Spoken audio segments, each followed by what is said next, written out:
I play with it, play with it.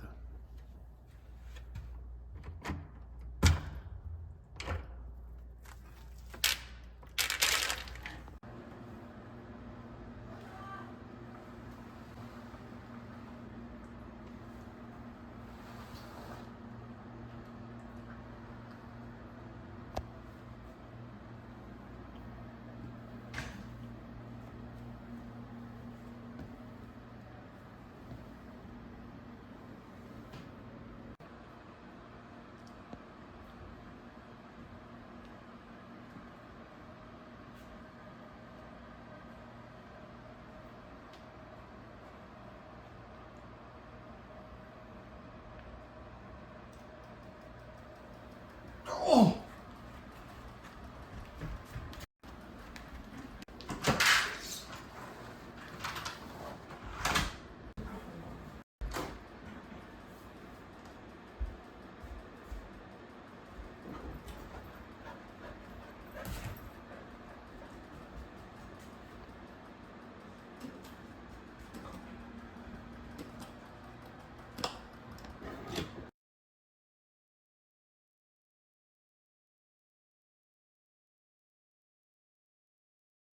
Here's the finished product of my lockbox. It only took me 3 years, but I finally finished it the way I wanted to. I added some design features on the top. All right, let's spin this around here. You can see in the back here, I have a little charging port. I'll show you why in a second. Okay, so when you first open the box, you can see that right there is the micro switch. And yes, it looks a little sinister, and it's supposed to. But really, this is just a lockbox. I built it from passive components, relay, resistor, diode, and capacitor. I used a 9.6 volt nickel metal hydride battery right there. And then I added this circuit later. That was not part of the original circuit.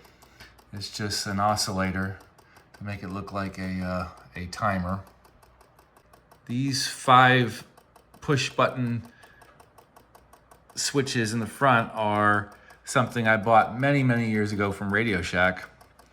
And it's mainly the reason why it's 5 buttons, because I only had 5 buttons. So let me show you how this works. Right now I have it programmed for the middle button 4 times. So 1, 2, 3, and 4. Light turns on. I only have one hand, so let me show you here. See if I can do this with one hand. If I hit this button, it opens up this drawer right here. It turns off the timer, and inside we store credit cards in there. So for us not to abuse the credit cards, we place them in here and then lock them away.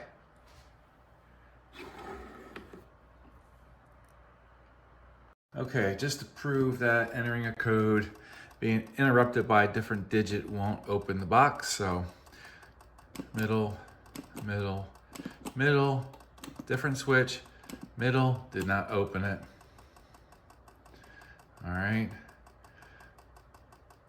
So middle, middle, middle, and middle opens it.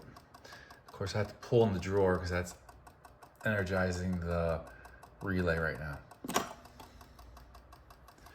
Hitting the other switch will reset it, and closing the door will also reset the switch.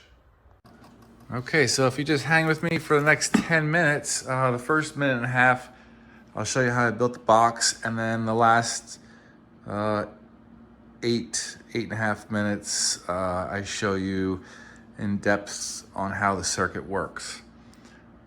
All right, so thanks for watching, and stay with me.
Hi everyone, I built this circuit 3 years ago, but this is not the exact circuit I came up with. The first circuit I came up with had 8 relays. So actually I've become more efficient. I am now only using 6 relays. So I redesigned this, made some updates to my box, and now re-releasing my video with showing you how it actually works. Okay, so let me show you the circuit here. The circuit's powered by 9.6 volts. I showed 9 volts, so anywhere between 9 and 10 volts, through a normally closed, held open micro switch. So when the lid is closed, it's open. When the lid is open, it's closed. So power will be provided. You follow the path here through this resistor, provide 9 volts to this relay, which I'll show you how it works. Also provides 9 volts, if you follow the path here, through the normally closed position of this relay back to position number 1, this diode. Okay, so you can see I have a set of 4 rows of switches which contain 5 switches each. This is going to be how I program the code for this relay keypad.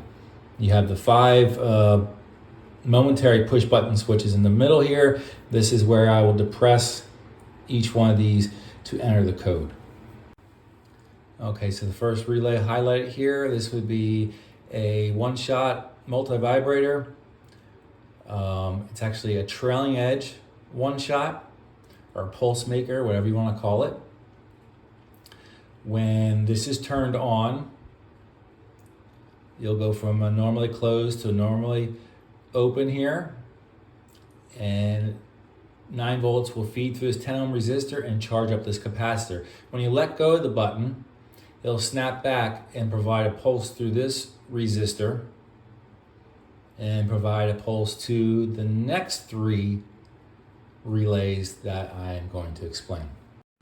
Okay, so now the reason I use the trailing edge for my pulse maker, or the one shot, I need to check to see if it's the correct voltage weighting at this diode. If there is no voltage at any one of these diodes and I would depress a switch that did not have a voltage, this is what happens. So let's say I got the first one correct, now I have a high voltage at the second diode, and I hit a switch, let's say the last switch down here, which is not the correct number. What's going to happen? I depress this. This last relay, which is the reset relay, is wired so when it's grounded through these diodes, through this switch and to ground, it's going to turn on. What happens when it turns on? It will disconnect the voltage and reset all the relays. So that's the reason this pulse making relay, I needed to check prior to giving the pulse out. These 3 relays are all wired the same way, and this is basically a shift register where the high voltage will shift one position every time a pulse is created. Okay, so that is 4 relays. The 5th relay is an enable relay. This relay basically just provides ground to the solenoid down here when it's ready for the 4th button and final button to be depressed, which will turn on the relay. Okay, so let me show you how this circuit works. Just to show you how I could use the same number for all 4 digits, but I will have to depress the button 4 separate times. So let's call this number 1, 2, 3, 4, and 5.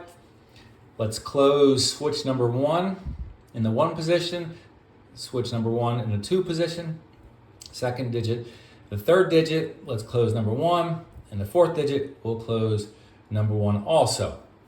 So when it's time to enter the code, this switch schematic here is going to be looking for a high at the first button every time. Okay, so if I hit the first button, what's going to happen? We have 9 volts here.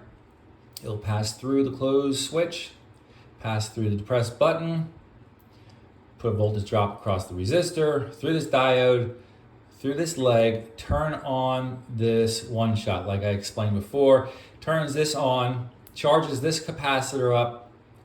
When I let go, that's when it discharges through this resistor, through the first relay.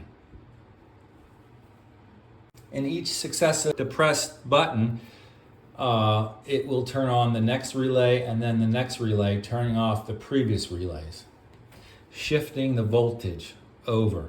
So when this first one is turned on, it now will put a 0 volts at this diode and now a 9 volts at this diode. When this relay turns on, it'll turn both of these off, but provide 9 volts to this diode. And when this last relay is turned on, it'll provide 9 volts to this relay and these will all be turned off. So with this relay, the time it takes for it to go from the normally closed position to the normally open position is less than the time it takes for this capacitor to discharge through this resistor. Therefore, keeping these 2 relays off while this capacitor discharges through this relay. And that's why these remain off. Okay, so when the third relay is turned on, this will provide power to the 4th digit, waiting for depression for that 4th digit. It also provides power through this diode to this relay, turning it on, and creating a ground path for the solenoid. So the solenoid is now waiting for 9 volts to be provided, and now be provided through the switch I selected. So let's say I selected number 1, 9 volts will go through the switch, and now when this is depressed, we'll go through here, through this diode, and we'll turn on this solenoid. Now, as long as I keep that button depressed, the solenoid will be turned on, and then I can unlock my secret drawer. To everyone, thank you for watching. I really appreciate it. Leave your comments down below. Thanks for watching, and see you next time.